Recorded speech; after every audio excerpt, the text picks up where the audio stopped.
nggak bersuara. Roni, selamat malam, agama apa? Selamat malam Bunda. Assalamualaikum warahmatullahi wabarakatuh. Waalaikumsalam warahmatullahi wabarakatuh. Selamat malam Gurunda, Zuma, Ustaz Sugi, Bang Kores, Bunda. Malam Bang. Ya Bang Roni. Ini sekedar info Bang. Tadi Ya. saya lihat itu akunnya Julian Arbet itu loh. Itu tuh mitnah Bang Zuma. Dengan kata-kata Bang Zuma mengatakan bahwa Allah dan Muhammad itu satu. Gitu Bang, aku gemes lihat itu Bang. Ngeri itu. Jadi mohon sama Bang Kers supaya dipantau lah gitulah, ngeri Bang, fitnahnya ngeri. Dan ada lagi itu di roomnya CP. Sekarang ada yang niru Bang Zuma gayanya itu. Masalah dilacain gitu Bang. Gemes aku lihatnya Bang. Ya Allah, apa mereka nggak kreatif gitu loh? Niru-niru Bang Zuma gitu kan nggak kreatif sendiri gitu loh. Wah, aku lihatnya dongkol Bang. Semua si Julian Arbet itu Bang yang parah tuh Bang. Ngatain kata Al-Quran itu. Ya itu. Kok bisa gitu? Itu kreatifnya. Sukses membuat umat Islam kesal. Nah, itu. Membuat umat Islam jengkel. Sukses itu. Iya, tujuannya itu kan. Wa kanal kafiru ala rabbih zahira. Dan adalah saudara-saudara orang kafir. Dan saudara-saudara setan itu adalah orang kafir. Mereka adalah menolong setan untuk durhaka kepada Tuhan. Itu jelas itu. Wa ikhwanuhum yamutunahum fil gayyi tsumma la yuksirun. Dan saudara-saudara setan itu adalah orang kafir. Mereka akan berkongkol untuk menyesatkan manusia. Dan mereka tidak akan berhenti untuk menyesatkan. Wajarlah itu. Jadi teman-teman, kembali kepada pertanyaan si Om Poot tadi. Kalau beliau Om Poot beneran ya. Kenapa Al-Quran kemudian meluruskan bahwa Nabi Isa itu adalah seorang laki-laki yang suci? Karena kalau kita melihat di dalam Talmud Sabbat 104b itu, Mana bisa dikatakan suci? di situ Ada mas, cuma ada aja. Nabi Muhammad dikatakan suci? Tidak ada. Weh, saya bilang langsung tidak ada. Diam mereka. Weh, mulai yang lain nyundul lain lagi gini-gini. Saya tidak bahas saya tidak bahas Yesus. Saya bahas di sini Al-Quran, Nabi Isa dan Muhammad. Weh, langsung tanpa ngomong saya dikeluarin. Iya. Ini saya dikit. Fitnah, Anda kabur, nggak ada yang ngeluarin. Ada. Halo. Nggak, Empot, fitnah, lu ngadu Empot, sama kamu bini nggak gua. usah gitu, Empot. Gak usah malu-malu ngaku, Pot. Kamu nantang saya. Kamu nantang saya, habis itu kamu batalin sendiri tantanganmu. Kenapa? Karena kamu minim ilmu, bos. Enggak, ada saya mas, ada saya. Halo. Kamu minim ilmu, Empot. Ada. Halo, Bang Suma, ada. Saya tetap mau. Iya. Ya, Saya tunggu gitu giliran dong. tadi mas, saya tunggu giliran. Kenapa nggak pakai akun aslimu, Empot? Takut? Hah? Takut? Tidak. Oh, Saya jelas di situ. oke. Sekarang saya ajarin kamu ya, bro. Ya. Di dalam kitabnya orang Yahudi ada kata mamzer. Mamzer itu tuduhan yang diberikan kepada orang-orang Yahudi yang memberikan tuduhan itu kepada Maria. Sehingga di dalam kitab mereka yang saya katakan tadi, itu Yesus dituduh sebagai anak hasil zina. Yesus itu putra pantera yang kemudian berzina dengan Maria. Itu diceritakan di dalam kitab Talmudnya orang Yahudi. Nah, Yesus yang adalah nabi, di dalam iman kami adalah rasul. Di dalam kitab Talmud dikatakan Sabbat 104b itu diterangkan dengan kata mamzer, artinya anak zina, anak haram. Maria kemudian dituduh berzina dengan seorang prajurit Romawi bernama Pantera. Itu di kitabnya Yahudi. Maka Al-Quran datang mensucikan beliau. Jangan Anda jadikan itu sebagai hadiah untuk kamu. Tidak. Al-Quran datang bukan untuk Kristen. Al-Quran datang untuk menuduh, untuk kemudian meluruskan tuduhan orang-orang kafir yang membantah kenabian Yesus. Makanya dikatakan innama ana rasulu rabbih li'ahaba laki gulaman zakiyan. Wahai Maria, sesungguhnya aku hanyalah utusan Tuhanmu untuk menyampaikan anugerah kepadamu seorang anak laki-laki yang suci. Ini apa ayatnya? Untuk membesarkan kepala Kristen? Tidak. Ini untuk membantah, mengagungkan Nabi Isa yang dituduh sebagai anak zina. Makanya dalam Talmud itu diterangkan itu. Diterangkan bagaimana kemudian Talmud bercerita kalau Yesus itu adalah mamzer. Yesus itu anak zina. Di mana dalilnya? Baca di Talmud Sabat halaman 104, halaman nomor 104, 4b. Nah, sekarang pertanyaannya, Kristen ketika menemukan tuduhan orang Yahudi kepada Yesus, apa pembelaan Kristen terhadap Yesus? Ada. Tunjukkan. Di mana Yesus dikatakan anak lahir ini adalah anak suci? Malah di kitab Anda lebih menghinakan lagi, karena dia dilahirkan dari seorang wanita yang sudah bertunangan dengan Yusuf. Ini, Bang Suma, oke. Nah, Oke, Bang Suma. ayo. Bang Suma, coba Bang Ya. Suma buka Yohanes 13 ayat 13. Apa itu? Yohanes, Nabi Isa katakan Iya. saya ini Tuhan, saya guru dan Tuhan. Bahasa Aramnya apa? Bahasa Aramaiknya apa? Bahasa Yunaninya apa? Begini Mas, saya orang Indonesia, Alkitab saya bahasa Indonesia. Saya enggak Lah percuma Anda jadi pendeta kalau begitu berarti. bukan pendeta Mas. Saya Ini jemaat Om biasa saja. Poot mengaku jemaat biasa kan lucu. Iya, saya kan jemaat saja. Jemaat biasa, Loh. saya bukan pendeta Mas. Terus Saya hanya membaca 2 kitab. terus kenapa Anda mengaku mau mengajarin saya? Oke, Anda bikin sekarang jadwal, kenapa Anda kabur dari Mas, jadwal Anda tolong sendiri? dengar. Sekarang gantian ya, Mas. Saya Iya, Mas Main. silakan. Silakan. Oke, begini Mas Suma. Iya. Saya baca di Al-Quran, dari 25 nabi yang diangkat Allah itu cuma Nabi Isa. Cuma Nabi Isa kenapa? Iya, cuma Nabi Isa. Coba baca An-Nisa 158. Sesungguhnya Allah telah mengangkat Isa kepadanya. Iya. Kenapa diangkat? Karena dia direncanakan dibunuh. Mereka Makanya membuat diangkat. makar. Terus apa masalahnya? Nah, sekarang coba cermati terjemahannya. Sesungguhnya Allah telah mengangkat Isa kepadanya. Berarti Nah, terus? di mana adalah di situ ada Isa.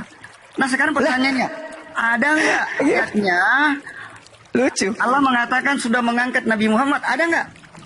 Coba. Nabi Muhammad nggak mau dibunuh. Nabi Muhammad tidak pernah direncanakan dibunuh. Memang, saya tanya diangkat. Lah ngapain diangkat, orang nggak mau dibunuh kok diangkat? Nabi Ngapain? Nabi Isa diangkat itu karena ingin dibunuh.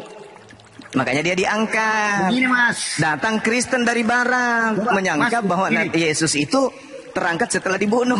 Lucu Begini kan? Mas. Begini Mas. Hah? Gimana? Memang dari pembicaraan banyak mengatakan seperti itu, membantah kematian Nabi Isa.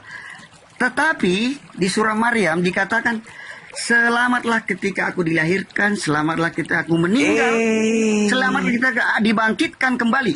Jadi Nabi Meninggalnya Isa kapan? tahap lahir, Meninggalnya meninggal, kapan? bangkit. Meninggalnya kapan? Kan Yesus saya melewati itu. Tolong tunjukkan saya aja Mas. Di dalam kitabmu Yesus nanti bangkitnya di akhir zaman. Wah, itu kedua kalinya Mas. Itu dia. Kenapa dibangkitkan lagi? Kenapa Bukan. dibangkitkan lagi? Jangan. Berarti Yesus 2 kali mati. Ini bukan. Kedatangan Nabi Isa Kok kedua bukan kali. pula? Coba Bang Suma baca As-Sukruf ayat 61. Kolose 3 nomor 1, Yesus dibangkitkan di akhir zaman. Berapa kali Yesus bangkit? Mas, saya bahas ini Al-Quran Mas. Iya, saya juga bahas kitabmu. Ngapain kau bahas Al-Quran? Kau nggak bacanya pun nggak bisa. Ada Nabi Kolose Isa. 3 nomor 1, Yesus dibangkitkan di akhir zaman. Berapa kali Yesus bangkit rupanya? Wah, Wah. ini Mas, baca As-Sukruf ayat 61. Pantasan Anda Yang takut datang hari diskusi kiamat dengan siapa, saya. Mas?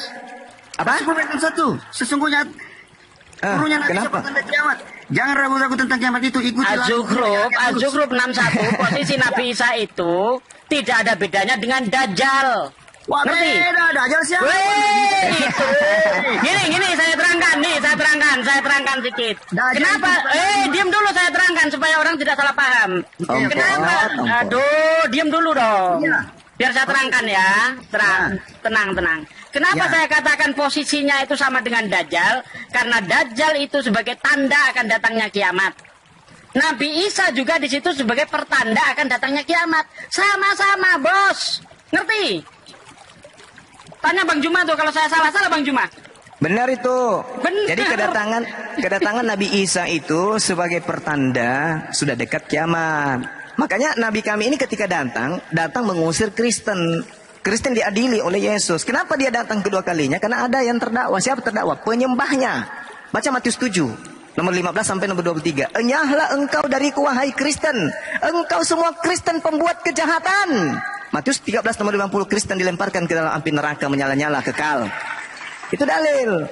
Wa innala ilmu lisa'ah wala tamtarun biha wattabi'un hadza siratul mustaqim. Dan sungguh dia itu benar-benar menjadi pertanda akan datangnya hari kiamat. Jadi siap-siap aja. Kalau Nabi kami sudah datang, maka itu tanda-tanda kiamat sudah dekat.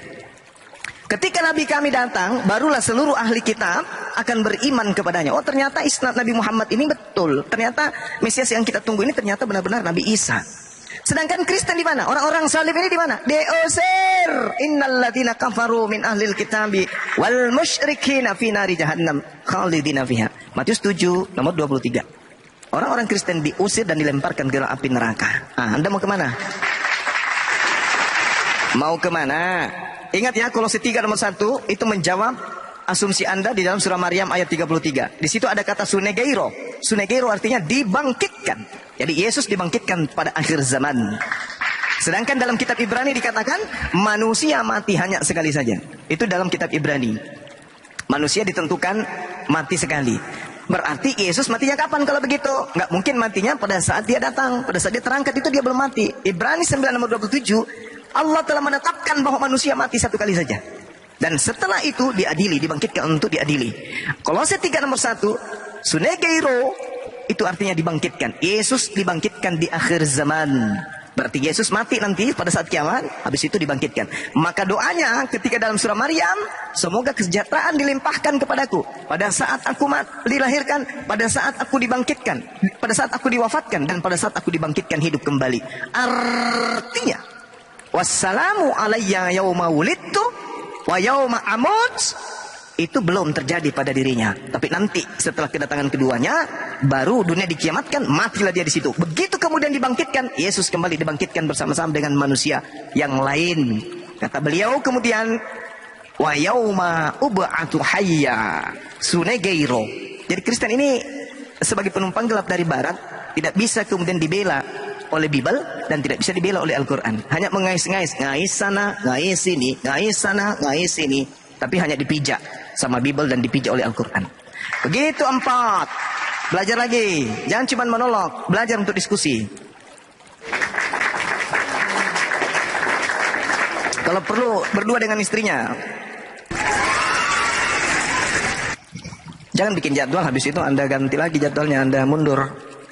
Karena Anda tahu Bang Suma paham Bible.